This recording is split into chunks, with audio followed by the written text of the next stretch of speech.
I thought stripping the house out would make it feel bigger. It didn't. It made it feel smaller, louder, and more exposed. 7 weeks ago, this was an old home. There were rooms, fixtures, and furniture. Now, it's pretty much an empty shell. You could hear everything, everywhere. The house was opened up, winter was close, and the stove still wasn't in. Hi everyone, my name's Ian. I'm renovating an old station master's house. The house was left empty for over 3 years, so it's a big renovation that's ongoing. If you're just joining us, head over to the channel. All the previous episodes are up there. Today we've got a little bit more stripping out. I answer the woodworm question, what did I decide to do and why, and then also a little bit of burning the candle at both ends. This is episode 7, compression. Alright, let's go. Over the past couple of weeks, a lot had been stripped out. The cottage was almost completely stripped back. The attic was empty, the living room was back to stone, and so was bedroom 1. In the cottage, the ceilings had been taken down. It was really just the stairs and the hallway left to strip inside the cottage. So it was time to tackle the downstairs cupboard.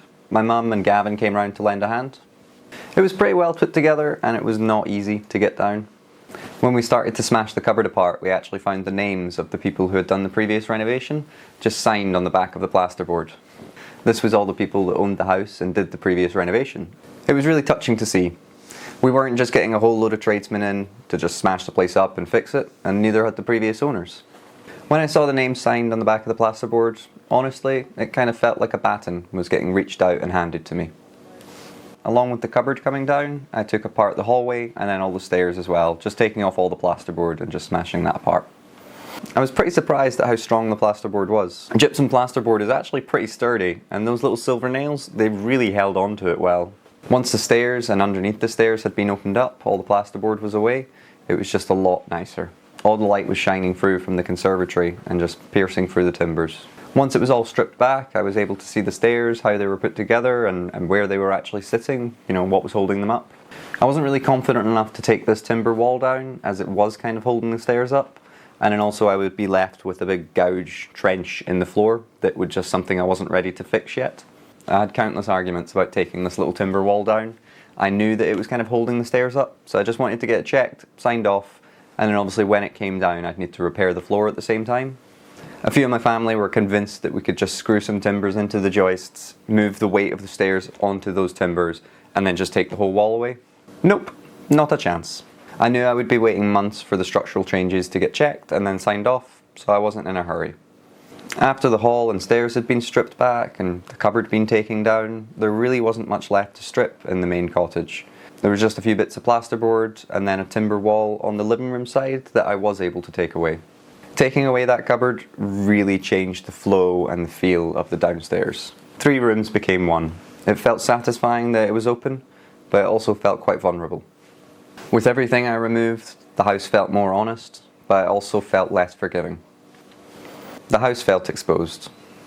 As I walked around, you could hear and feel the drafts whistling through.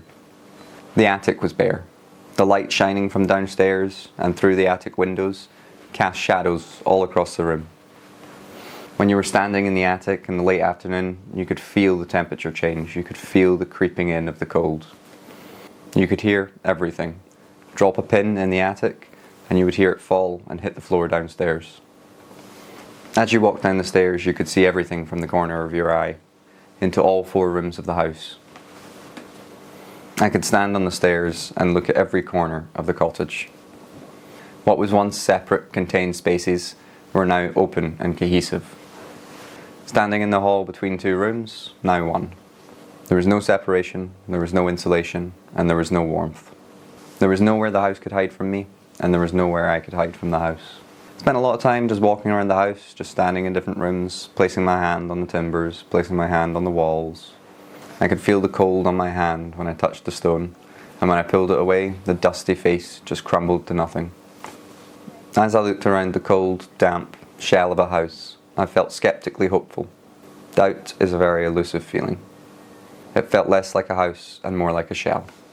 So I'd been researching woodworm for the past few weeks. I felt like I had a good understanding of the causes, the treatment, and the damage that could be done. I knew that opening everything up and allowing the timbers to dry instantly started the healing process. But could it dry and heal fast enough? Should I intervene, or should I step back and allow the building to do what it's always done? I didn't want to panic, I wanted to understand it properly. The woodworm damage was pretty bad, but these aren't like timbers you see today. they very much are built different. The trees that this timber came from were probably growing for over 100 years before being cut down. These trees very well could have started their life in the 1700s. I knew the timber was strong and resilient, but some of the damage was extensive. I had learned that timber could take months and months to dry, and then I also learned that some species of woodworm, the larvae will live inside the timber for up to 5 years, just slowly munching away. My worry was, what if it passes a point of no return after I've boarded everything up? And I did know that the woodworm was active in quite a lot of the house. I cleaned all the timbers, but then went back and was still finding fresh new holes full of frass. I reluctantly decided that I should treat the woodworm just to be on the safe side. I started to look for the best product to use, and I added treating the woodworm to the ever-growing list of things to do. So this week was when the challenges really started to hit home. I was working window cleaning throughout the day, and in the evenings I was either going down to the house and working away, or I was sitting at home researching as much as possible, trying to learn what to do. I was still doing at very least one skip run a week just to stay on top of the waste. Since everyone was working and busy, this was quite often falling just for me to do, and it was hard graft. I had a lot on my plate at this point in time, and even more was just getting added every week. But with winter on its way, the days were getting shorter, the temperature was getting colder, and everything I was doing, it was getting harder to stay on top of things. It was getting harder just to get out of bed in the morning. Week 7 was waiting on the stove. The install had been scheduled for the following week. I had bought the lime, I had cleared the fireplace, I'd poured the lime, I'd bought the stove, I was cutting logs for a stove I couldn't light yet. This week was really teaching me patience. It felt like so much of the house was ready for me to be there, except the one thing that would actually make it warm and inviting. Next time, the stove install. Finally, after waiting weeks and weeks and weeks, the stove finally goes in and we have our first fire. Also, next week, the van gets scrapped. I suddenly go from being a van man, taking everything to the scrapyard, to waste just piling up. Be sure to head over to the channel to see the previous episodes. Also, would just like to say there's a little email address in the description. If anybody's looking to get in touch for whatever reason, feel free just to shoot over an email.